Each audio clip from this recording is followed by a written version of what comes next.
எல்லாருக்கும் வணக்கங்க. என்னோட சேனலை சப்ஸ்கிரைப் பண்ண எல்லாருக்கும் ரொம்ப ரொம்ப நன்றி. எப்போவுமே நம்ம வீட்டில் வந்து இட்லி மீதமாயிடுச்சுன்னா இட்லி உப்புமா செய்வோம்.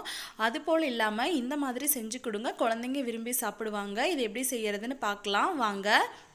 இது செய்கிறதுக்கு 5 இட்லி வந்து நான் எடுத்து வச்சுருக்கேன் இந்த மாதிரி சைஸில். இப்போ இதை வந்து நம்ம சின்ன சின்ன பீசஸாக வந்து நம்ம கட் பண்ணி எடுத்துக்கலாம்.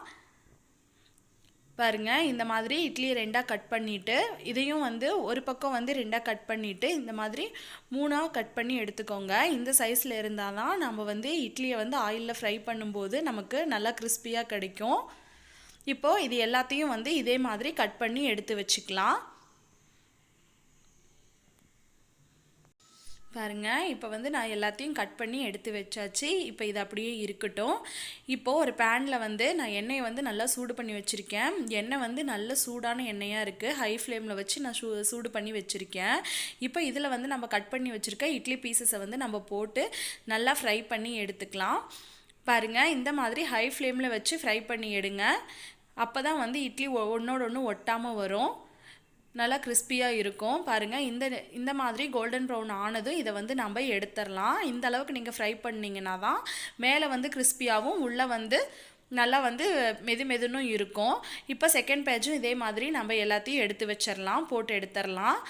இப்போது ஒரு கடாயில் வந்து எண்ணெய் ஒரு 2 ஸ்பூன் ஊற்றிட்டு கொஞ்சமாக ஜீரகம் சேர்த்துக்கலாம். ஜீரகம் நல்லா பொரிஞ்சதும் ஒரு அரை பெரிய வெங்காயத்தை வந்து இந்த மாதிரி பொடுசாக கட் பண்ணி சேர்த்துக்கோங்க. கூடவே ஒரு பச்சை மிளகாய், கொஞ்சமாக கருவேப்பிலை, இது எல்லாத்தையும் சேர்த்துக்கோங்க.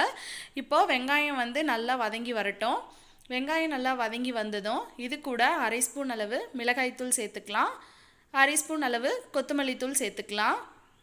கூடவே நம்ம தேவையான அளவு உப்பு கொஞ்சமாக சேர்த்துக்கலாம். ஏற்கனவே இட்லியில் வந்து நம்ம உப்பு சேர்த்திருப்போம், அதனால் இதுக்கு தேவையான அளவு கொஞ்சமாக சேர்த்துக்கலாம். சேர்த்துட்டு இது எல்லாத்தையும் ஒரு முறை நல்லா கலந்து விட்டுக்கோங்க. இப்போ இது கூட வந்து ஒரு ஸ்பூன் அளவுக்கு டொமேட்டோ சாஸ் சேர்த்துக்கலாம். கூடவே வந்து ஒரு ஸ்பூன் அளவுக்கு சோயா சாஸ் சேர்த்துக்கலாம். சேர்த்துட்டு இப்போ இது எல்லாத்தையும் நல்லா கலந்து விட்டதுக்கு அப்புறமா நம்ம ஏற்கனவே வந்து ஃப்ரை பண்ணி வச்சுருக்க இட்லி பீசஸை வந்து இதில் நம்ம சேர்த்துடலாம். சேர்த்துட்டு ஒரு முறை எல்லாத்தையும் நல்லா கலந்து விட்டுக்கோங்க. ஒரு நிமிஷம் போல் அடுப்பு மீடியம் ஃப்ளேமில் வச்சு நல்லா கலந்து விட்டுக்கோங்க. இப்போ கடைசியாக கொஞ்சமாக கொத்தமல்லி தழை சேர்த்து அடுப்பை ஆஃப் பண்ணிவிடுங்க. அவ்வளோதாங்க, சூப்பரான இட்லி மஞ்சூரியன் ரெடி ஆகிடுச்சு. ஃப்ரெண்ட்ஸ், நீங்களும் இந்த ரெசிபியை வீட்டில் ட்ரை பண்ணி பார்த்துட்டு எப்படி வந்துச்சுன்னு கீழே எனக்கு கமெண்ட் பாக்ஸில் கமெண்ட் பண்ணுங்கள். மறக்காமல் நம்ம சேனலை சப்ஸ்கிரைப் பண்ணிக்கோங்க. இந்த வீடியோ பிடிச்சிருந்தா வீடியோக்கு ஒரு லைக் கொடுங்க. தேங்க்யூ.